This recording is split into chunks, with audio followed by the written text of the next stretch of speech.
Welcome sign physics চ্যানেলে প্রত্যেককে স্বাগত। আজ আমরা ক্লাস 12-এর ইউনিট ইউনিট সিক্স নিয়ে আমরা আলোচনা করব। এবং ক্লাস 12-এর ইউনিট 6 যে ইউনিট আছে আমাদের, সেটা মেনলি আছে আলো নিয়ে। এবং এই ইউনিট 6-এ আমাদের টোটাল 7টা চ্যাপ্টার আছে। তার মধ্যে প্রথম যে চ্যাপ্টার আলো প্রতিফলন, এটাই বেসিক্যালি আজকে আমরা আলোচনা করব। একদম ফার্স্ট আমরা সবাই জানি যে আলো কি। আলো হলো এক প্রকার শক্তি, যা আমরা আমাদের দর্শন যে ইন্দ্রিয়, তার সাহায্যে আমরা এটাকে অনুভূতি পাই। এখন আলো, কোন এক বস্তুর আলো আছে, নিজস্ব আলো আছে কি নেই, তার ভিত্তিতে কিন্তু কোন একটা বস্তু সাধারণত আমরা দুটি ভাগে ভাগ করতে পারি। একটাকে বলি স্বপ্রভ বস্তু, আরেকটা বলি নিষ্প্রভ বস্তু।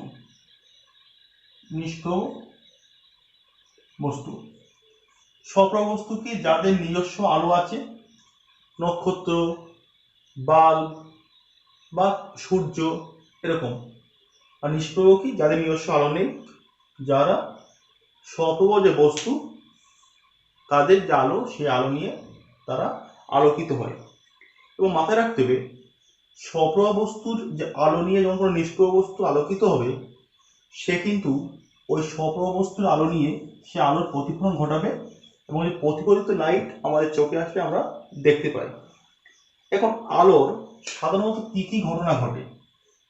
আলোর যখন কোনো একটা সমসত্ব মাধ্যম দিয়ে আলো গতিশীল হয়, তখন আলো সবসময় কি হয়? সরলরেখায় চলে। সমসত্ব মাধ্যম কি? যে মাধ্যমে সমস্ত জায়গায় ঘনত্ব, সমস্ত জায়গার যে প্রপার্টি, ধর্ম একই রকম। এখন যদি আলো কোন একটা মাধ্যম থেকে গতিশীল হয়ে আর একটা মাধ্যমের বিভেদ তল বা অন্য কোনো তল, যে তল একটা মাধ্যম আর একটা মাধ্যমকে পার্থক্য করেছে, হতে পারে কাঁচ, সেক্ষেত্রে কি কাঁচের যে উপরিতল, কাঁচের উপরিতল কিন্তু কাঁচ মাধ্যম ও বায়ু মাধ্যমকে পৃথক করেছে। যখন আলো আপতিত হবে, তখন তিনটে ঘটনা ঘটতে পারে। কি হতে পারে? এখান থেকে আলোর একটা পার্ট আবার পুনরায় প্রথম মাধ্যমে বেরিয়ে আসতে পারে, একটা পার্ট দ্বিতীয় মাধ্যম, এটা প্রথম মাধ্যম, এটা দ্বিতীয় মাধ্যম, একটা পার্ট দ্বিতীয় মাধ্যমের দিক পরিবর্তন করে, যেই দিকে যাওয়ার কথা ছিল সেই দিকে যাবে না, ও দিক পরিবর্তন করে এই দিকে হতে পারে বা ওই দিকে হতে পারে, দিক পরিবর্তন করে ঢুকে পড়বে। এবং কিছু অংশ আলোর যে শক্তি থাকবে, কিছুটা অংশ এই যে একে বলে প্রতিফলন, এই প্রতিফলক কর্তৃক বা মাধ্যম কর্তৃক কিছুটা অংশ কি হবে? শোষিত হতে পারে। তাহলে কিন্তু আমি আলোর তিনটে প্রপার্টি পাচ্ছি। একটা প্রথম মাধ্যমে ফিরে গেল, একে বলবো প্রতিফলন। একটা দ্বিতীয় মাধ্যমে ঢুকে গেল, একে বলবো প্রতিসরণ। আর একটা কি? আলো মাধ্যম কর্তৃক বা বিভেদতল কর্তৃক বা প্রতিফলক কর্তৃক শোষিত হলো, শোষণ। এই তিনটে কিন্তু বেসিক আমরা আলোর ধর্ম দেখতে পাচ্ছি। এবারে আলো প্রতিফলিত হওয়ার সময় একটা আলোর কতটা প্রতিফলিত হবে বা কতটা শোষিত হবে, সবগুলো কিন্তু বিভিন্ন বিষয়ের উপর আবার ডিপেন্ড করে। মানে প্রতিফলনের ফলে কি পরিমাণ আলো প্রথম মাধ্যম দিয়ে বা প্রথম মাধ্যমে ফিরে আসবে, এই লাইটটা পড়লো, কতটা লাইট প্রথম মাধ্যমে ফিরে আসবে, সেটা কিন্তু সাধারণত দুটি বিষয়ের উপর ডিপেন্ড করে। কি কি? একটা হবে আপাতিত আলো প্রতিফলিতের উপর কত কোণে আপাতিত আলো, মানে আপাতন কোণের উপর ডিপেন্ড করবে। আপাতন কোণ কত, তার উপর একটা বিষয় ডিপেন্ড করবে। আপাতন কোণ যদি 0 ডিগ্রি হয়, অর্থাৎ পুরো লম্বা হয়ে পড়ছে, সেক্ষেত্রে কিন্তু প্রতিফলনের যে অংশ কতটা প্রতিফলিত হবে সেটা কিন্তু খুব বেশি হয় না, অনেক কম হয়। যত আপাতন কোণ বাড়বে, তত প্রতিফলিত লাইটটা বেশি আমরা পেতে পারি। আরেকটা হয় প্রথম ও দ্বিতীয় মাধ্যমের প্রকৃতির ওপর। প্রথম মাধ্যম কি ও দ্বিতীয় মাধ্যম কি, তার উপর ডিপেন্ড করে কি পরিমাণ আলো প্রতিফলিত হবে। এই বিষয়গুলির উপর সাধারণত আলোর প্রতিফলন ডিপেন্ড করে। আমরা এই চ্যাপ্টার আলোর প্রতিফলন নিয়ে আজকে আমরা আলোচনা করব, সেই জন্য আমরা এইগুলো নিয়ে এখানে খুব বেশি ডিটেলস বলবো না। পরবর্তী যে অধ্যায় আছে আমাদের, সেখানে আমরা প্রতিসরণ নিয়ে ডিটেলস শিখব।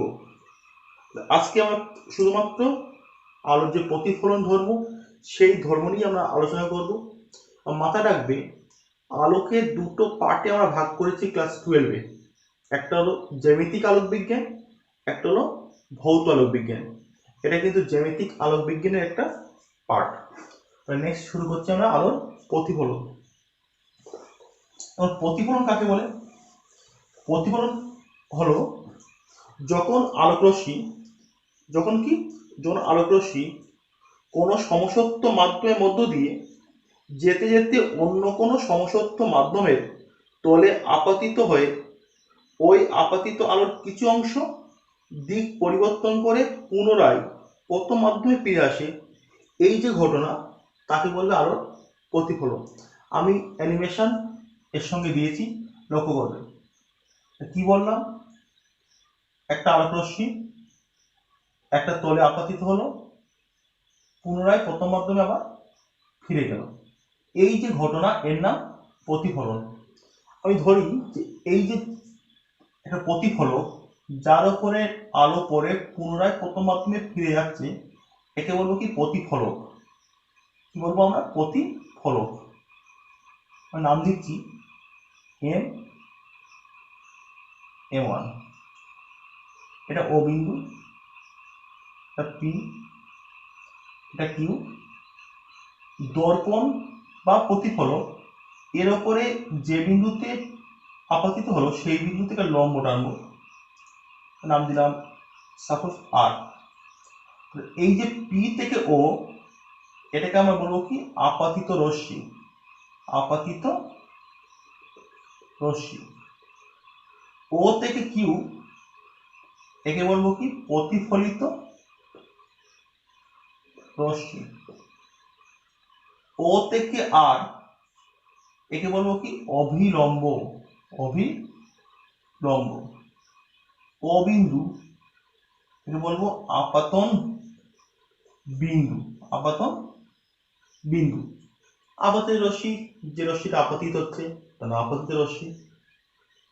আপতিত হওয়ার পর আপাতন বিন্দু থেকে যে রশ্মি পুনরায় প্রথম মাধ্যমে ফিরে আসছে, তাকেই বলবো প্রতিফলিত রশ্মি। যে বিন্দুতে আলোক রশ্মি আপতিত হচ্ছে, সেই বিন্দুকে বলবো আপাতন বিন্দু। আপাতন বিন্দুতে অঙ্কিত দর্পণ বা প্রতিফলক, যেটা খুশি বলো, তার উপর যে অবিলম্ব আমি অঙ্কন করব, তাকে বলবো অভিলম্ব। এবারে এই M এবং M1, একে বলবো আমরা প্রতিফলক। অনেক সময় এটা দর্পণ আমরা বলি, মিরর। এই যে অবিলম্বের সঙ্গে আপাতিত রশ্মির যে মধ্যবর্তী কোণ, তাকে আমরা লিখবো I দিয়ে, অ্যাঙ্গেল অফ ইনসিডেন্ট। বাংলায় লিখবো আমরা আপাতন কোণ।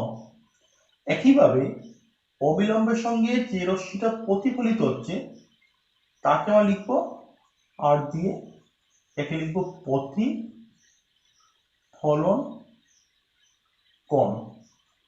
Angle of incident, angle of reflection. তাহলে কোন একটা সমতলে আলো যখন প্রতিফলিত হবে, তার ক্ষেত্রে কি কি বিন্দু থাকে সেগুলো আমি দেখালাম, বা তার ক্ষেত্রে কি কি বেসিক সংজ্ঞা আমাদের লাগে। এখন সমতল দর্পণ বললাম কেন? আলোর কিন্তু প্রতিফলন আমি দুটো পার্টে পড়বো। কি কি? আলোর প্রতিফলন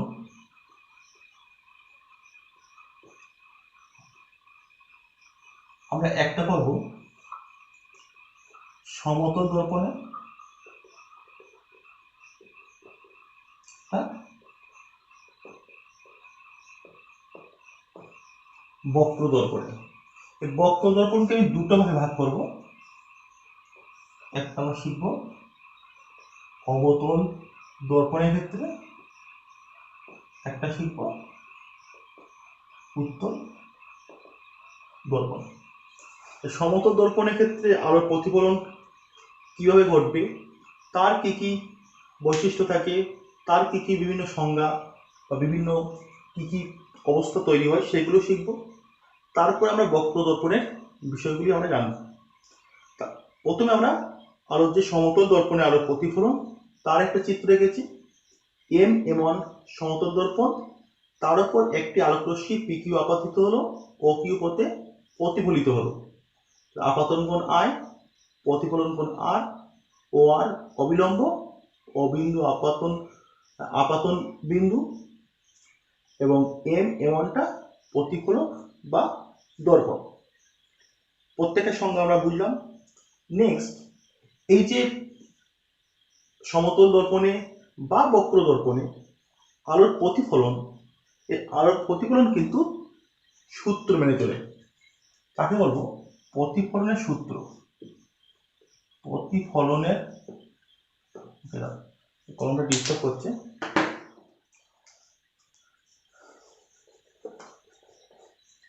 প্রতিফলনের সূত্রাবলী। প্রতিফলনের সূত্রাবলী, আলোর প্রতিফলন যে সমতল দর্পণ বা বক্র দর্পণ যে কোনো দর্পণে হোক না কেন, দুটো সূত্র মেনে চলে। কি কি সূত্র? প্রথম সূত্র, আপাতিত রশ্মি, প্রতিফলিত রশ্মি এবং আপাতন বিন্দুতে প্রতিফলকের ওপর অঙ্কিত অবিলম্ব, এই তিনটি একই সমতলে থাকবে। অর্থাৎ PO, OQ এবং OR তিনটে সরলরেখা কিন্তু একটা কমন প্লেনে থাকবে। আমার যে চিত্র সেটা কিন্তু তিনটে রশ্মি হোয়াইট বোর্ডের ওপরে অবস্থিত। এটা কি বললাম? তিনটে রশ্মি সমান তলে থাকবে। 2 নম্বর সূত্র কি হবে? 2 নম্বর হবে আপাতন কোণ এবং প্রতিফলন কোণ এই দুটো সমান হবে। এটা কি বললাম? OP, OQ ও OR একই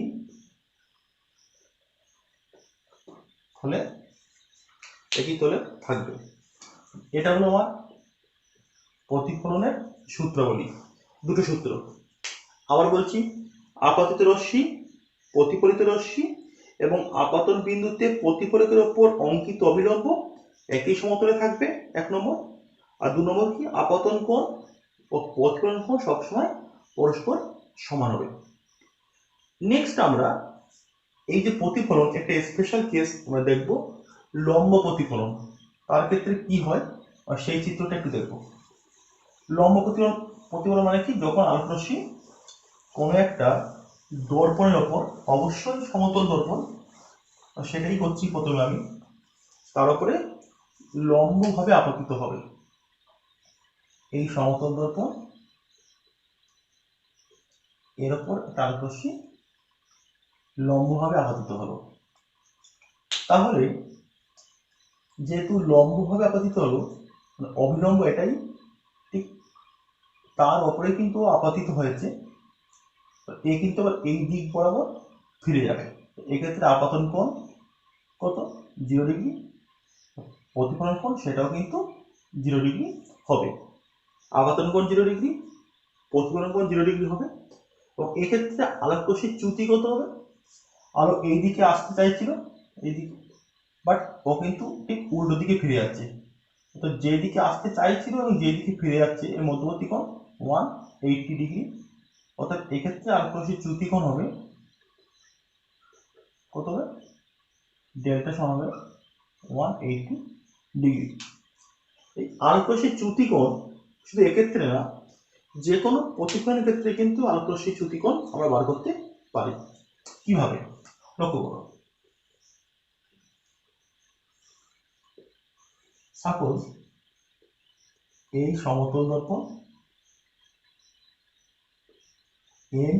M1, তার উপরে একটি রশ্মি, আপতিত রশ্মি PQ আপতিত হলো এবং OQ পথে প্রতিফলিত হলো। এর ক্ষেত্রে আপাতন কোণ আর প্রতিফলন কোণ আর আপাতন কোণ, প্রতিফলন কোণ সবসময় সমান হবে। এটা প্রতিফলনের সূত্র, সেখান থেকে আমরা পেয়েছি। তাহলে এর ক্ষেত্রে চ্যুতি কোণ কত হবে? হেডিংটা কি লিখবো? চ্যুতিকোণ নির্ণয়। চ্যুতিকোণ নির্ণয় কি হবে? আপাতিত লাইট বা আপাতিত রশ্মি যদি দর্পণ না থাকতো ও কিন্তু ঠিক এই পথে চলে আসতো, কিন্তু দর্পণ থাকার জন্য ওই রশ্মিটা এই পথে প্রতিফলিত হয়েছে। তাহলে এক্ষেত্রে চ্যুতিকোণ কত হবে? চ্যুতিকোণ ডেল্টা হলে আমি লিখতে পারবো ডেল্টা সমান এই কোণটা কতটা বেঁকে গেছে, এই কোণটা, এই কোণটা, এই কোণটা আমি লিখবো angle Q O S. Q O S সমান লিখতে পারবো 180, টোটাল স্ট্রেট লাইন, টোটাল অ্যাঙ্গেলটা 180 মাইনাস এই অ্যাঙ্গেলটা, অ্যাঙ্গেল পি ও কিউ সমান লিখতে পারবো 180 ডিগ্রি মাইনাস, দেখো পি ও কিউ এই অ্যাঙ্গেলটা কিন্তু মানে I plus R, I plus R সমান লিখতে পারবো 180 মাইনাস আই প্লাস আর, যেহেতু আই এবং আর সমান, বা লিখতে পারবো 180 মাইনাস 2i। এটা কিন্তু ডেল্টা সমান 180 মাইনাস 2i। এটা কি? এটা হলো কোন একটা সমতল দর্পণে আলোক রশ্মির চ্যুতিকোণের রাশিমালা। যদি আমি বলি যে কোন একটা আলোক রশ্মি 30 ডিগ্রি কোণে আপতিত হলো, সেক্ষেত্রে ওই আলোক রশ্মির চ্যুতিকোণের মান নির্ণয় করো। চ্যুতিকোণ কত হবে? ডেল্টা সমান 180 মাইনাস 2 ইন্টু 30, এই ফর্মুলা। 180 মাইনাস 60 120 ডিগ্রি, অর্থাৎ আলোক রশ্মি 120 ডিগ্রি কোণে এক্ষেত্রে কি হবে? চ্যুতি হবে। এটা চ্যুতিকোণের রাশিমালা নির্ণয় আমরা পেয়ে গেলাম। নেক্সট আমরা আসবো প্রতিফলনের প্রকারভেদ। প্রতিফলন দুরকম হতে পারে, নিয়মিত প্রতিফলন ও বিক্ষিপ্ত বা অনিয়মিত প্রতিফলন। নিয়মিত প্রতিফলন কিরকম?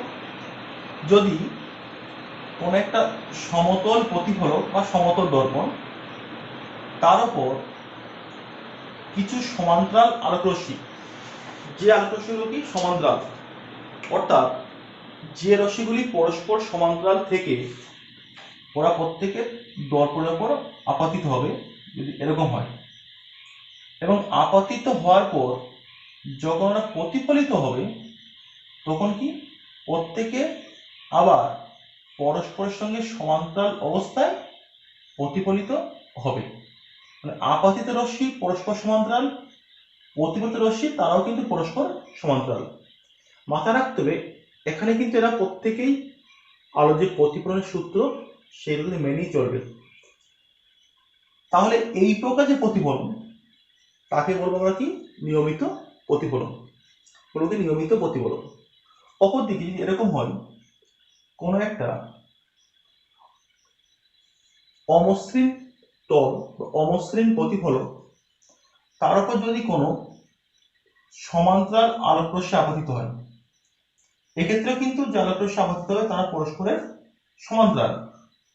মাথায় রাখতে হবে পরস্পরের সমান্তরাল, কিন্তু আপতিত হওয়ার পর যখন এরা দর্পণ থেকে প্রতিফলিত হবে তখন কিন্তু এরা সমান্তরাল থাকবে না, সমান্তরাল এরা কিন্তু থাকবে না, যে কোনো দিকে ইচ্ছে মতো এরা বেরিয়ে যাবে। এই প্রকার যে প্রতিফলন তাকে বলবো বিক্ষিপ্ত প্রতিফলন বা অনিয়মিত প্রতিফলন। এই দু রকম প্রতিফলন কিন্তু আমরা এক্ষেত্রে পেয়েছি, নিয়মিত প্রতিফলন ও বিক্ষিপ্ত বা অনিয়মিত প্রতিফলন। এখন কেন এরকম হয়? কেন নিয়মিত ক্ষেত্রে প্রত্যেকটা আলোক রশ্মি সমান্তরাল আপতিত হলো, সমান্তরাল প্রতিফলিত হলো, বাট এর ক্ষেত্রে সমান্তরাল আপতিত হলো কিন্তু সমান্তরাল না হয়ে প্রত্যেকটা দিকে ছড়িয়ে পড়লো, অনিয়মিত হয়ে ওরা প্রতিফলিত হলো, এরকম ব্যাপারটা কেন ঘটলো? তার কারণ বুঝতে গেলে আমাদের এই প্রত্যেকটা আপতন বিন্দুতে আমাদের একটা করে কি করতে হবে? অবিলম্ব অঙ্কন করতে হবে। লক্ষ্য করো প্রথম রশ্মির ক্ষেত্রে আপাতন কোণ প্রতিফলন কোণ সমান, এক্ষেত্রেও তাই, এক্ষেত্রেও তাই। যেহেতু প্রত্যেকটা রশ্মি পরস্পর সমান্তরাল এবং এই প্লেনটা সমতল হওয়ার জন্য প্রত্যেকটা অবিলম্ব তারাও পরস্পর সমান্তরাল, তাহলে এই যে আপাতন কোণ ও প্রতিফলন কোণ সমান হওয়ার জন্য, যেহেতু প্রত্যেকটা রশ্মি সমান্তরাল, অবিলম্বগুলি সমান্তরাল, প্রত্যেকটা রশ্মির আপাতন কোণগুলি সমান, প্রত্যেকটা রশ্মির কি আপাতন কোণগুলি সমান, অর্থাৎ প্রত্যেকটা রশ্মির প্রতিফলন কোণ সেইগুলো সমান হবে, সেই জন্য তারা সমান্তরাল হয়ে নির্গত হচ্ছে। বাট এর ক্ষেত্রে কি হয়েছে, যেহেতু তলটা অমসৃণ, তো এখানে যদি অবিলম্ব টানি সেটা তো এইদিকে থাকবে, এখানে টানলে এইদিকে থাকবে, এখানে টানলে এইদিকে থাকবে, তাহলে ওখানে কিন্তু অবিলম্বগুলো পরস্পরের সঙ্গে সমান্তরাল নেই, কিন্তু এখানে কিন্তু এই দুটো কোণ সমান হবে, এর ক্ষেত্রেও তাই, এই কোণগুলি সমান হবে, এর ক্ষেত্রেও তাই। কিন্তু এই অবিলম্বগুলো পরস্পর সমান্তরাল না থাকার জন্য, পরস্পর সমান্তরাল না থাকার জন্য কি হচ্ছে, আপাতন কোণ পরস্পর সমান হচ্ছে না, আপাতন কোণ পরস্পর সমান হচ্ছে না, এবং প্রতিফলন কোণ তারাও কিন্তু তিনটি রশ্মির ক্ষেত্রে তিন রকম কি হচ্ছে, প্রতিফলন কোণ আমরা পাচ্ছি। সেই জন্য প্রতিফলিত রশ্মিগুলি কিন্তু পরস্পর কখনোই সমান্তরাল হবে না বা হয় না। এটাই মেনলি আমাদের নিয়মিত ও বিক্ষিপ্ত প্রতিফলন। যদি আমি সংজ্ঞা আকারে বলি তো কি বলবো, যদি সমান্তরাল আলোক রশ্মিগুচ্ছ কোনো মসৃণ বা সমতল দর্পণের ওপর বা প্রতিফলকের ওপর আপাতিত হয় এবং আপাতিত হওয়ার পর ওরা পুনরায় পরস্পর সমান্তরাল হয়ে ওই দর্পণ থেকে নির্গত হয় বা প্রতিফলিত হয়, সেই প্রকার যে প্রতিফলন তাকে বলবো আমরা নিয়মিত প্রতিফলন। অপরদিকে যদি পরস্পর সমান্তরাল আলোক রশ্মিগুচ্ছ কোনো অমসৃণ তলে আপতিত হওয়ার পর বিভিন্ন দিকে বিক্ষিপ্ত হয়ে বা বিভিন্ন দিকে ছড়িয়ে পড়ে দর্পণ থেকে প্রতিফলিত হয়, তখন তাকে বলবো আমরা অনিয়মিত বা বিক্ষিপ্ত প্রতিফলন। উদাহরণ কি, নিয়মিত প্রতিফলনের উদাহরণ বলবো কি, সমতল দর্পণ, মসৃণ ধাতব এবং স্থির জল। সমতল দর্পণ উদাহরণ, এক্ষেত্রে সমতল দর্পণ, এর ক্ষেত্রেও এটা ঘটে। স্থির জল, স্থির জলে কোন গাছের প্রতিবিম্ব দেখতে পাবো, কিন্তু যদি স্থির জল না কাঁপে, কোন লাইট ওই জলে পড়লে লাইটটা কিন্তু নির্দিষ্ট একটা দিকে বেরিয়ে যেতে পারে, সেটা কিন্তু আমাদের নিয়মিত প্রতিফলনের উদাহরণ। যে গাছের যে প্রতিবিম্ব বা ছায়া দেখতে পাও সেটা কিন্তু প্রতিবিম্ব, এটা পরে বলছি আমি, সেটা অসৎ প্রতিবিম্ব। আচ্ছা, আর কি বললাম, খুব মসৃণ ধাতব তল, এইগুলো সবগুলি কিন্তু নিয়মিত প্রতিফলনের উদাহরণ। বিক্ষিপ্ত কি, বিক্ষিপ্ত দেওয়াল, দেওয়াল আমরা বাস্তবে যা দেখি ম্যাক্সিমাম বিক্ষিপ্ত। বই বা কাগজেতে প্রতিফলন, বই পড়ছো, সিনেমার পর্দা, গাছপালা, যা দেখছো সবই কিন্তু অনিয়মিত বা বিক্ষিপ্ত প্রতিফলনের প্রত্যেকটাই উদাহরণ। এখন নিয়মিত প্রতিফলনের কি কি ধর্ম আছে লক্ষ্য করো, একদম প্রধান ধর্ম। এক্ষেত্রে আমি ধর্মনা লিখে বৈশিষ্ট্য লিখছি এগুলোকে। এক নম্বর, এর প্রতিফলককে অবশ্যই কি হতে হবে, সমতল হতে হবে। দু নম্বর, প্রতিফলিত রশ্মি পরস্পর কি হয়, সমান্তরাল হয়। প্রতিফলিত রশ্মি পরস্পর কি থাকে, সমান্তরাল থাকে। 3 নম্বর, যেহেতু প্রতিফলিত রশ্মিগুলি নির্দিষ্ট দিকে যাচ্ছে, তো ওই দিকে আমি যদি চোখ রাখি, এদিকে আমি চোখ রাখি, কি দেখবো আমরা, ওটাকে চকচকে দেখবো। কি দেখবো আমরা, চকচকে দেখবো বা খুব উজ্জ্বল দেখবো। এবং কি এক্ষেত্রে কি এই উৎস যেখান থেকে আলো আসছে তার একটা কি পাই আমরা, প্রতিবিম্ব পাওয়া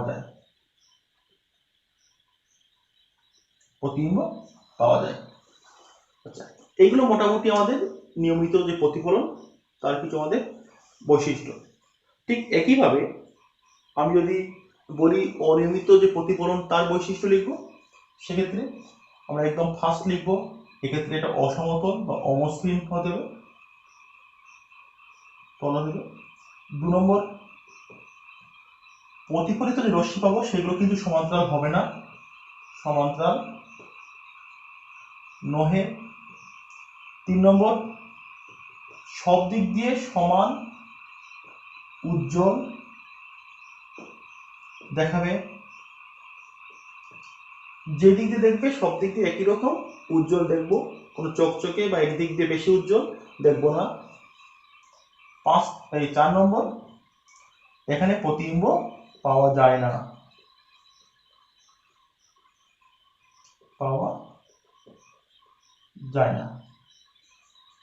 তার কারণটা কি, যারা রশ্মি প্রতিফলিত হচ্ছে তারা কিন্তু প্রতিবিম্ব এখানে ফর্ম করতে পারবে না, যেহেতু ওরা বিভিন্ন বিক্ষিপ্ত হচ্ছে। এই মোটামুটি আমাদের নিয়মিত বিক্ষিপ্ত প্রতিফলনে আমাদের সংজ্ঞা, উদাহরণ এবং বৈশিষ্ট্য। এবং এখানে নিয়মিত বিক্ষিপ্ত প্রতিফলনের আমাদের পার্থক্য লাগে, পার্থক্য বৈশিষ্ট্য দিয়েই পার্থক্য আমরা বলতে পারি। একদম প্রথমটি বলতে পারি যে এই ধরনের প্রতিফলন মসৃণ তলে ঘটে, এক্ষেত্রে অমসৃণ তলে ঘটে বলতে পারি। এই ধরনের প্রতিফলনের ফলে উৎসের প্রতিবিম্ব গঠিত হয়, এটা আগে বলি, এক্ষেত্রে গঠিত হয় না। নির্দিষ্ট স্থানে দর্শক থাকলে দর্শক কি প্রতিফলকের একটি নির্দিষ্ট অংশকে উজ্জ্বল দেখবে, ওর ক্ষেত্রে সব দিক দিয়ে সমানভাবে উজ্জ্বল দেখবে। আর সমান্তরাল আপতিত রশ্মিগুচ্ছ আপতনের জন্য এই প্রকার প্রতিফলন প্রতিফলিত রশ্মিগুলি সমান্তরাল হয়, ওর ক্ষেত্রে সমান্তরাল হয় না। আর এইগুলো এদের প্রত্যেকটা পার্থক্য, এই 4টে পার্থক্য।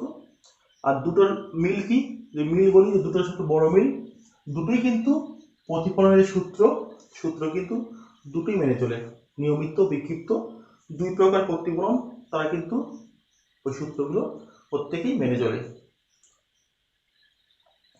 নেক্সট আমরা আসবো প্রতিবিম্ব বা ইমেজ। কাকে বলে সংজ্ঞা, আমরা খুব সিম্পল বলতে পারি, কোনো বিন্দু উৎস থেকে আগত অপসারী আলোক রশ্মিগুচ্ছ প্রতিফলিত বা প্রতিসৃত হয়ে যখন অন্য কোনো বিন্দুতে মিলিত হয় কিংবা অন্য কোনো বিন্দু থেকে অপসৃত হচ্ছে বলে মনে হয়, খুব ইম্পর্টেন্ট, মিলিত হয়, যদি মিলিত হয় তখন যে প্রতিবিম্ব তাকে বলবো সদ্বিম্ব, কারণ প্রতিবিম্ব দুটো ভাগ, সদ্বিম্ব ও অসদ্বিম্ব। আর যদি মিলিত না হয়ে অন্য কোনো বিন্দু থেকে অপসৃত হচ্ছে বলে মনে হয় তখন ওই যে দ্বিতীয় বিন্দু তাকে বলবো প্রথম বিন্দুর আমরা অসদ্বিম্ব। ওকে, তাহলে এই জায়গা থেকে কিন্তু দুটো একই রকম সংজ্ঞা, মিলিত হলে সদ্বিম্ব, অপসৃত হচ্ছে বলে মনে হলে সেটা অসদ্বিম্ব। পুরো সংজ্ঞাটা আমি আবার বলছি, কোনো বিন্দু উৎস থেকে আগত অপসারী আলোক রশ্মিগুচ্ছ প্রতিফলিত বা প্রতিসৃত হয়ে যখন অন্য কোনো বিন্দুতে মিলিত হয় কিংবা অন্য কোনো বিন্দু থেকে অপসৃত হচ্ছে বলে মনে হয় তখন ওই দ্বিতীয় বিন্দুকে প্রথম বিন্দু উৎসের প্রতিবিম্ব বলে। এই প্রতিবিম্ব আমি বললাম দুই প্রকার হয়, একটা হয় সৎ প্রতিবিম্ব বা সদ্বিম্ব, রিয়েল ইমেজ, আর একটা অসৎ প্রতিবিম্ব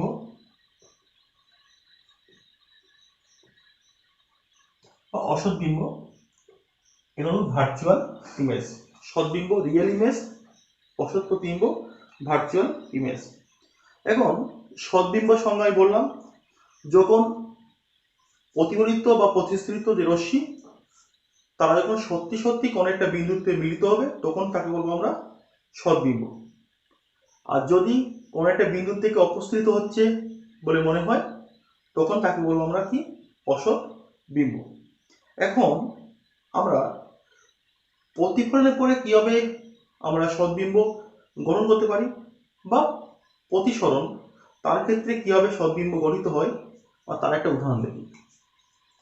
সদ্বিম্ব আমি প্রথম উদাহরণ দেখাচ্ছি, এখানে দেখা, সাপোজ দর্পণ নিলাম, কি দর্পণ? অবতল দর্পণ।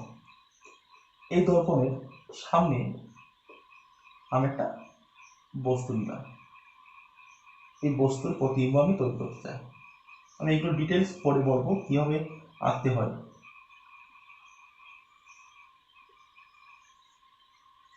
F point, C point.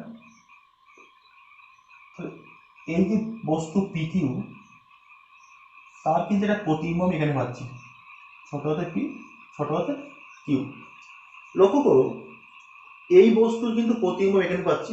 তো এখানে কিন্তু দুটো রশ্মি কি পরস্পর মিলিত হচ্ছে, মিলিত হয়ে এই প্রতিবিম্ব তৈরি করেছে, সেই জন্য এটা হলো সৎ প্রতিবিম্ব। যদি আমি এটা কার জন্য, এটা হলো প্রতিফলনের ফলে সদ্বিম্ব লিখছি, এটা প্রতিফলনের ফলে, প্রতিফলনের ফলে সদ্বিম্ব। যদি বলি প্রতিসরণের ফলে, প্রতিসরণের ফলে সদ্বিম্ব গঠন কি হবে? সেক্ষেত্রে আমি উত্তর লেন্স নিই, উত্তর লেন্স, একটা বস্তু আছে, কি হবে?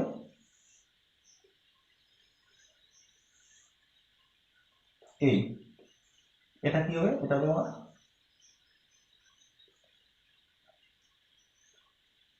এটা বস্তু পি কিউ, এটা প্রতিবিম্ব। লক্ষ্য করো, এক্ষেত্রে প্রতিস্থিত রশ্মি দুটি পরস্পর মিলিত হয়েছে, তো মিলিত হয়ে একটা প্রতিবিম্ব তৈরি করছে। তো এটাও নিশ্চয় আমার কি হবে? এটাও কিন্তু আমার একটা সৎ প্রতিবিম্ব হবে। তাহলে দুটো পেলাম। আমি কি পেলাম? আমি পেলাম প্রতিফলনের ফলে সদ্বিম্ব এবং প্রতিসরণের ফলে সদ্বিম্ব।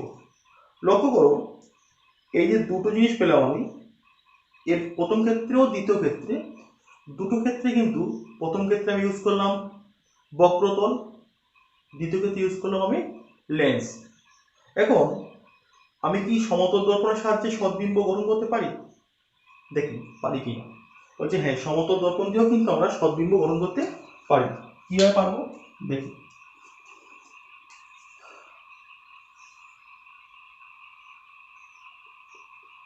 একটা সমতল দর্পণ, এখানে দুটো রশ্মি আপতিত হচ্ছে,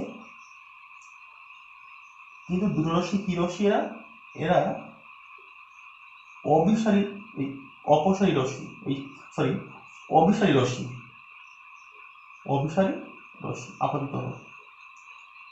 আপতিত হওয়ার পর যেহেতু দর্পণ আছে, দর্পণের সামনে এটা কি হবে? প্রত্যেকে প্রতিফলিত হবে, হওয়ার পর কিন্তু একটা বিন্দুতে মিলিত হবে, নাম দিচ্ছি পি। নাম দিচ্ছি আমি suppose A B P prime. তো ভালো করে লক্ষ্য করো কি হচ্ছে, যখন এই এ এবং বি, আমি এ সি ডি নাম দিলাম, এসি রশ্মি ও বিডি রশ্মি যখন কোনো একটা সমতল এম ওয়ানে আপতিত হলো, আপতিত হওয়ার পর কিন্তু ওরা দর্পণ থেকে প্রতিফলিত হয়ে আবার পি বিন্দুতে মিলিত হলো। পি বিন্দুটা কি একটা অবশ্যই সদ্বিম্ব? এটা কি অবশ্যই একটা সদ্বিম্ব? কোশ্চেন হলো, যদি এটা সদ্বিম্ব হয় তাহলে বস্তুকে কোন বস্তু সদ্বিম্ব? সেক্ষেত্রে বস্তু কিন্তু দর্পণের অবর্তমানে যেখানে মিলিত হতো পি ড্যাশ বা পি প্রাইম, এই পি প্রাইমটা কিন্তু একটা বস্তু, তার প্রতিবিম্ব। তো এই যে বস্তু, এটা কিন্তু কি বস্তু? অসৎ বস্তু। কেন? মনে হচ্ছে এখানে মিলিত হচ্ছে, কিন্তু মিলিত হচ্ছে না, এখানে মিলিত হচ্ছে, মানে এখান থেকে মনে হচ্ছে অপসৃত হচ্ছে। বা আমি ভাবতে পারি এটা একটা বস্তু, এটা কি? অসৎ বস্তু। লক্ষ্য করো, এক্ষেত্রে বস্তু প্রতিবিম্ব, বস্তু প্রতিবিম্ব দুটি কিন্তু বাস্তব। এক্ষেত্রে এটা প্রতিবিম্ব, এটা বস্তু, এটা এটা কি? অবাস্তব বস্তু। মাথায় রাখতে, এটা কিন্তু কি? এটা সমতল দর্পণের সাহায্যে বা সমতল দর্পণের ক্ষেত্রে সদ্বিম্ব গঠন। লক্ষ্য করো, আর সদ্বিম্ব আমি তিনটে উদাহরণ দিয়েছি। আমি একটা দিয়েছি প্রতিফলনের ফলে সদ্বিম্ব গঠন, প্রতিসরণের ফলে সদ্বিম্ব গঠন, সমতল দর্পণের ক্ষেত্রে সদ্বিম্ব গঠন। এবারে আমরা আসবো অসদ্বিম্ব গঠন। সেটা কিন্তু আমরা প্রথমে দেখবো যে সমতল দর্পণের ক্ষেত্রে কিভাবে মানে প্রতিফলনের পরে অসদ্বিম্ব গঠিত হয় এবং প্রতিসরণের পরে কিভাবে অসদ্বিম্ব গঠিত হয়। আচ্ছা, প্রথমে দেখি আমরা সমতল দর্পণের ক্ষেত্রে।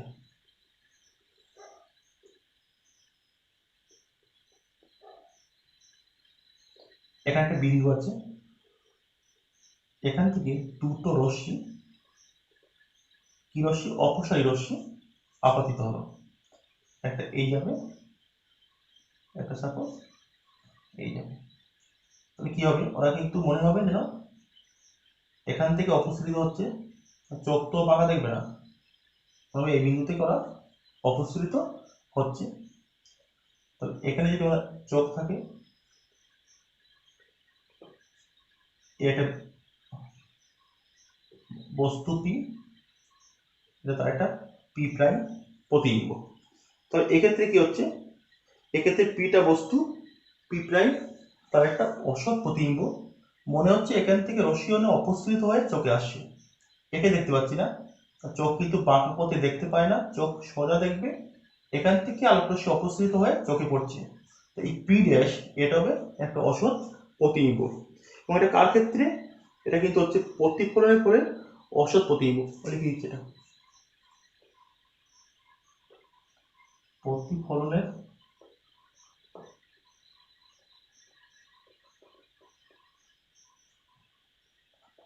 অসৎ বিম্ব। যদি এই প্রতিসরণ নিই, প্রতিসরণ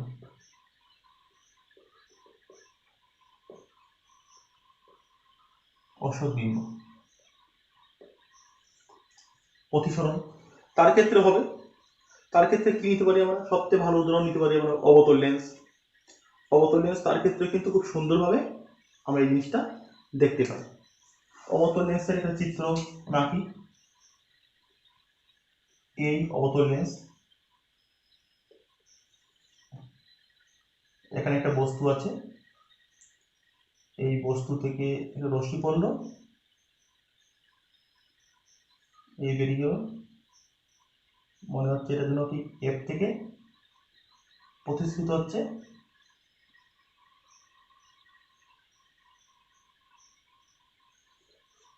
এই এখানে কি হচ্ছে? একটা প্রতিবিম্ব, ছোট্ট প্রতিবিম্ব এখানে তৈরি হচ্ছে, পি কিউ, পি কিউ। এই যে পি কিউ বস্তুর একটা প্রতিবিম্ব পাচ্ছি আমরা, ছোট হাতে পি কিউ, এটা কিন্তু একটা কি প্রতিবিম্ব? এটা অবশ্যই একটা অসৎ প্রতিবিম্ব। তার কারণ মনে হচ্ছে এখান থেকে আলোক রশ্মি যেন অপসৃত হচ্ছে, সেই জন্য বড় হাতে পি কিউ ওটা বস্তু, ছোট হাতে পি কিউ সেটা কিন্তু একটা কি আমাদের, সেটা হলো একটা আমাদের প্রতিবিম্ব। কি প্রতিবিম্ব? অসৎ প্রতিবিম্ব।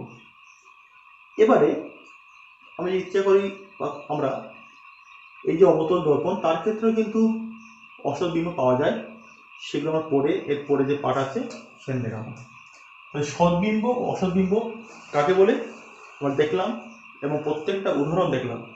এখন সদ্বিম্ব ও অসদ্বিম্বর কি কি বৈশিষ্ট্য আমরা দেখতে পাই। একদম আমরা বলতে পারি সদ্বিম্বর কি বৈশিষ্ট্য। সদ্বিম্বকে আমরা পর্দায় ফেলতে পারি, তার কারণ সদ্বিম্ব প্রতিফলিত আলোক রশ্মি বা প্রতিষ্ঠিত আলোক রশ্মি তারা কিন্তু সত্যি সত্যি একটা বিন্দুতে মিলিত হয়। অপরদিকে অসদ্বিম্ব কিন্তু আমরা কোনো পর্দায় ফেলতে পারি না, এটা একটা কল্পনা, আমার মনে হচ্ছে যেন কোনো একটা বিন্দু থেকে অপসৃত হচ্ছে, এদেরকে কিন্তু আমরা কোনো পর্দায় ফেলতে পারি না। সদ্বিম্ব সবসময় কি হয়? বস্তুর সাপেক্ষে অবশিষ্ট, বস্তুর সাপেক্ষে অবশিষ্ট। লক্ষ্য করো, এক্ষেত্রে বস্তুর মাথা যেদিকে আছে এক্ষেত্রে উল্টো দিকে আছে, এক্ষেত্রে মাথা যেদিকে উল্টো দিকে, এক্ষেত্রে বস্তু ওপরে নিচে। সদ্বিম্ব কি হয়? সবসময় বস্তুর সাপেক্ষে অবশিষ্ট হয়, কিন্তু এক্ষেত্রে লক্ষ্য করো মাথা যেদিকে সেই দিকে, মানে অসৎ প্রতিবিম্ব সবসময় কি হয়? সমশিষ্য হয়। আচ্ছা, এই এবারে আমি বলি উদাহরণ বলি, সদ্বিম্ব উদাহরণ কি দেবে? সৎবিম্বের উদাহরণ কি আমরা বলতে পারি, তো সৎবিম্বের কিছু উদাহরণ, সব থেকে যে ভালো উদাহরণ বলতে পারি সিনেমার পর্দাতে ছবি, সিনেমার পর্দাতে ছবি সেটা কিন্তু একটা সৎবিম্বের উদাহরণ। আর ক্যামেরার ক্যামেরার যে সৃষ্ট ছবি, ক্যামেরা কি ক্যামেরা যেগুলো আমরা আগে ইউজ করতাম না, নেগেটিভ থাকতো, সেই ক্যামেরা যে পিকচার সেগুলো কিন্তু সৎবিম্বের একটা একটা উদাহরণ। তো কি বললাম, সিনেমার পর্দা এবং ক্যামেরার যে সৃষ্ট ছবি বা ক্যামেরার মধ্যে যে ছবি সৃষ্টি হয় সেগুলো কিন্তু সৎবিম্বের উদাহরণ। অপরদিকে অসৎবিম্বের উদাহরণ কি দেবো, বলতে পারি পুকুরের মধ্যে কোনো একটা গাছের প্রতিবিম্ব, কোনো একটা আয়নার সামনে কোনো একটা লোক দাঁড়িয়ে আছে, তার যে প্রতিবিম্ব দেখছি সেটা কিন্তু অবশ্যই একটা অসৎ প্রতিবিম্ব। মরুভূমির যে মরীচিকা দেখতে পাই আমরা, সেটা কিন্তু একটা অসৎ প্রতিবিম্বের উদাহরণ। সৎ প্রতিবিম্ব এবং অসৎ প্রতিবিম্বের এর পার্থক্য আছে, আমি এগুলো স্ক্রিনে দিয়ে দেবো, তো দেখে নেবে কি কি পার্থক্য। একদম ফার্স্ট সংজ্ঞা বলতে পারি যে কোনো বিন্দু উৎস থেকে আগত আলোকরশ্মির কোনো প্রতিফলন বা প্রতিসরণের পর দ্বিতীয় কোনো বিন্দুতে মিলিত হয়ে সৎবিম্ব সৃষ্টি করে। ওর ক্ষেত্রে কি হবে, কোনো বিন্দু থেকে অপসৃত হচ্ছে বলে মনে হলে সেই বিন্দুতে অসৎবিম্ব গঠিত হয়। সৎবিম্ব কি, আমরা কোনো একটা পর্দায় ফেলতে পারবো, অসৎবিম্বকে কোনো একটা পর্দায় আমরা ফেলতে পারবো না। সৎবিম্ব কি হয়, সবসময় বস্তু সাপেক্ষে কি হবে, অবশিষ্ট হবে বললাম, আর অসৎবিম্ব সবসময় কি হবে, সমশিষ্ট হবে। তো এটা হলো সৎবিম্ব অসৎবিম্বের সংজ্ঞা ও চিত্র, উদাহরণ এবং পার্থক্য। আচ্ছা, নেক্সট আমরা আসবো সমতল দর্পণে প্রতিবিম্ব গঠন। নেক্সট আমরা আসবো সমতল দর্পণে প্রতিবিম্ব গঠন। সমতল দর্পণে কিভাবে প্রতিবিম্ব গঠিত হয় তার দুটো চিত্র দুটো পার্টে আমরা করতে পারি, বিন্দু উৎসের জন্য আর বিস্তৃত উৎসের জন্য। আমি বোর্ডে এগিয়ে নিয়েছি আগে, আঁকতে সময় লাগে, ভিডিও অনেকটা সময় নষ্ট হতো। বিন্দু উৎসের ক্ষেত্রে কি হবে, ধরি একটা বিন্দু পি আছে, দর্পণটা M1 এটা M2 ধরি, M1 M2 টা দর্পণ, তার সামনে একটা বিন্দু উৎস আছে পি। এখান থেকে একটা রশ্মি লম্ব হয়ে পড়লো, ঠিক পড়ে আবার লম্ব হয়ে বেরিয়ে গেল, আপাতিত হলো, প্রতিফলিত হলো। মনে মনে করতে পারি এটা যেন এখান থেকে কি হচ্ছে, অপসৃত হচ্ছে। আরেকটা রশ্মি পি কিউ দর্পণের ওপর আই কোণে আপতিত হলো, আর কোণে কি হলো, প্রতিফলিত হলো। এটা যে পিছন দিকে বাড়িয়ে দিই, পিছন দিকে বাড়িয়ে দিলে এই রশ্মিটা এবং এই রশ্মিটা যেখানে মিলিত হবে সেটা কি, পি ড্যাশ। এখানে চোখ রাখলে মনে হবে কি যেন এই পি বস্তুটা এখানে আছে, বা এখান থেকে দেখলেও পি বস্তুকে আমি এখানে দেখতে পাবো। তো পি প্রাইম বা পি ড্যাশ এই বিন্দু হলো কিন্তু পি বস্তুর একটা প্রতিবিম্ব। কি প্রতিবিম্ব, এটা অবশ্যই একটা অসৎ প্রতিবিম্ব। এখন এই চিত্র, এখানে আমি একটা ক্যালকুলেশন করতে পারি, লক্ষ্য করো এই কোণটায়, মানে এই কোণটায়, আবার এই কোণটা এবং এই কোণটা, এগুলো কি একান্তর কোণ। এই কোণটা নিচে ত্রিভুজ পি কিউ এম ও ত্রিভুজ পি প্রাইম কিউ এম এর উপর, এই ত্রিভুজ ও এই ত্রিভুজে কি হবে, এই কোণটা মানে এই অ্যাঙ্গেলটা করো, এই অ্যাঙ্গেলটা 90, আমি দেখাচ্ছি না, এই অ্যাঙ্গেলটা 90, কেন অবিলম্ব 90, এখানে এই অ্যাঙ্গেলটাও 90, তাহলে ধ্রুব 90 ডিগ্রি। এই বাহুটা, এই যে বাহুটা আছে না, এই বাহুটা এম কিউ, এম কিউ বাহুটা এই ত্রিভুজও আছে, এই ত্রিভুজও আছে, লিখছি অ্যাঙ্গেল পি এম কিউ সমান angle P dash M Q সমান 90। আবার এম কিউ সাধারণ বাহু, সাধারণ বাহু, এবং এই যে অ্যাঙ্গেলটা, অ্যাঙ্গেল এবং এই অ্যাঙ্গেল এই দুটো সমান, কেন, এটার সঙ্গে এটা সমান্তরাল, এই কোণ এই কোণ, এটা সাধারণ ভেদক অনুরূপ কোণ। এই কোণটা আই, এটা একান্তর কোণ আই, এটা অনুরূপ কোণ আই। কি লিখবো, angle M P Q M P Q সমান angle M P prime Q সমান এটা লিখতে হবে আমি ত্রিভুজ পি কিউ এম ও ত্রিভুজ পি প্রাইম কিউ এম সর্ব সমত্রিভুজ। তাহলে যদি কোনো ত্রিভুজ সর্বসম হয় তো প্রত্যেকটা বাহু সমান হবে, লিখতে হবে এম পি সমান এম পি প্রাইম। লক্ষ্য করো এম পি সমান M P prime, M P মানে কি দর্পণ থেকে বস্তু দূরত্ব, এম পি প্রাইম মানে দর্পণ থেকে প্রতিবিম্ব দূরত্ব। অর্থাৎ দর্পণ থেকে বস্তু দূরত্ব সমান কি হবে দর্পণ থেকে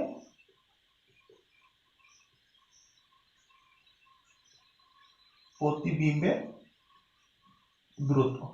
মাথায় রাখবে সমতল দর্পণে যখন কোন একটা বস্তুর প্রতিবিম্ব গঠিত হবে সবসময় দর্পণ থেকে বস্তু যত দূরত্বে থাকবে দর্পণ থেকে প্রতিবিম্ব ঠিক তত দূরত্বে থাকবে। একই রকম জিনিস আমি বিস্তৃত উৎস, যে ক্ষেত্রে বস্তুটা অনেকটা বড় তার ক্ষেত্রে আমি অঙ্কন করেছি।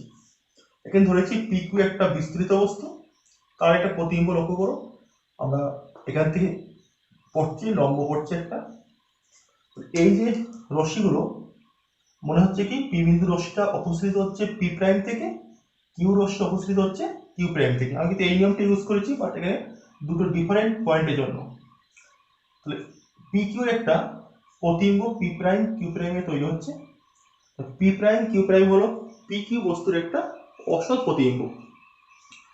বিন্দু উৎসের ক্ষেত্রে প্রতিবিম্ব গঠন ও বিস্তৃত উৎসের ক্ষেত্রে প্রতিবিম্ব গঠন আমরা দেখলাম। এখন এই সমতল দর্পণে যে গঠিত প্রতিবিম্ব তার কি কি বৈশিষ্ট্য থাকে আমরা বলতে পারি। লক্ষ্য করুন বস্তু এবং সৃষ্ট প্রতিবিম্ব একই লম্বরেখা থাকে। লক্ষ্য এই যে বস্তু এবং প্রতিবিম্ব লম্বরেখা আছে একটা, যে লম্বরেখাটা দর্পণের সঙ্গে লম্ব সেই রেখা অবস্থিত। নেক্সট কি লিখবো আমরা, প্রতিবিম্বের গঠিত প্রতিবিম্বের বৈশিষ্ট্য। এক নম্বর কি হবে যে বস্তু এবং প্রতিবিম্ব একই লম্বরেখা থাকে। বস্তু ও প্রতিবিম্ব একই লম্বরেখা থাকে। দু নম্বর কি বলতে পারবো আমরা, বলো দু নম্বর বলতে সবসময় কি যে বস্তু দূরত্ব সমান প্রতিবিম্ব দূরত্ব। এবার বললাম বস্তু দূরত্ব সমান প্রতিবিম্ব দূরত্ব। 3 নম্বর পয়েন্ট আমরা কি পাবো যে উৎপন্ন প্রতিবিম্বটা কি হচ্ছে অসৎ, এক্ষেত্রে অসৎ ওর ক্ষেত্রে অসৎ। উৎপন্ন প্রতিবিম্ব কি হবে অসৎ প্রতিবিম্ব।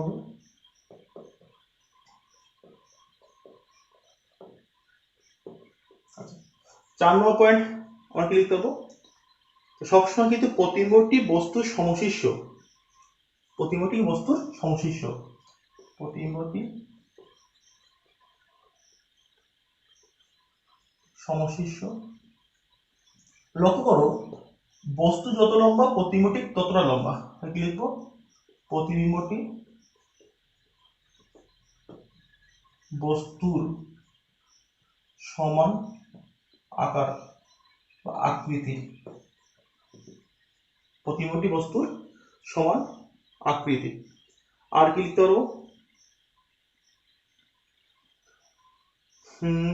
বলো আর কি লিখতে পারবো, এই মোটামুটি এইগুলি কিন্তু কোন একটা সমতল দর্পণে যে প্রতিবিম্ব গঠিত হবে তার কিছু বৈশিষ্ট্য। আচ্ছা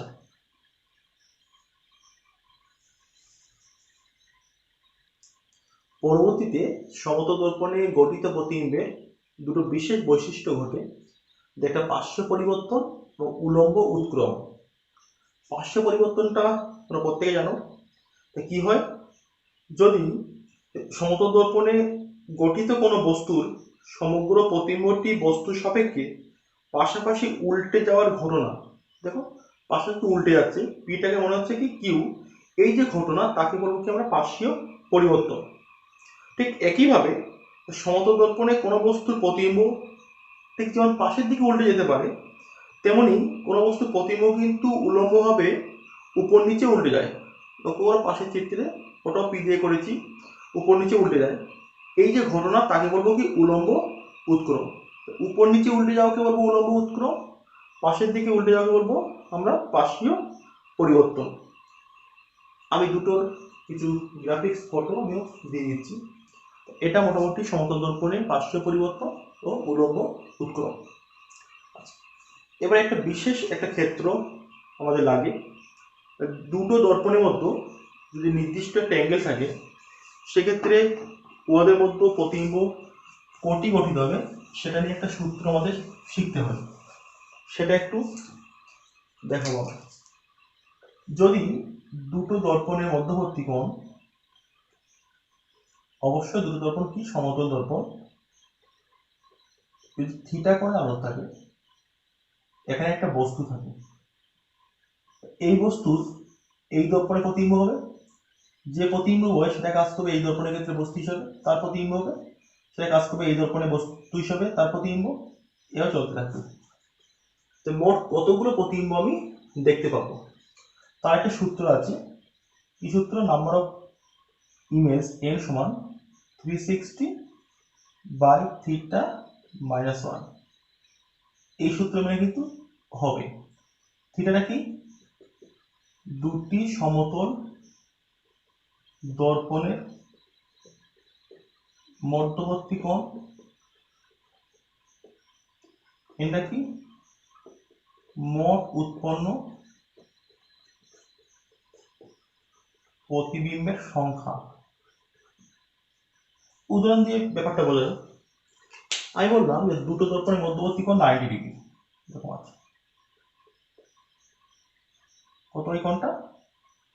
90 ডিগ্রি। এটা বস্তু আছে, থিটা 90, একে n কত হবে? 360/90 - 1, তিনটে প্রতিবিম্ব তৈরি হয়।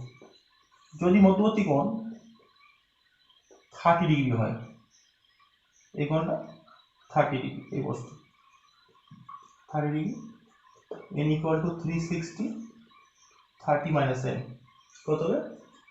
12 - 1 11। সেক্ষেত্রে 11টি প্রতিবিম্ব আমরা পেতে পারি। আজকে আমরা সমতল দর্পণ নিয়ে বেসিক্যালি আলোচনা করলাম। পরের দিন আমরা বক্র যে দর্পণ সেই নিয়ে আমরা পার্ট 2 তে আলোচনা করব। আজকে এই পর্যন্ত, প্রত্যেককে অনেক অনেক ধন্যবাদ।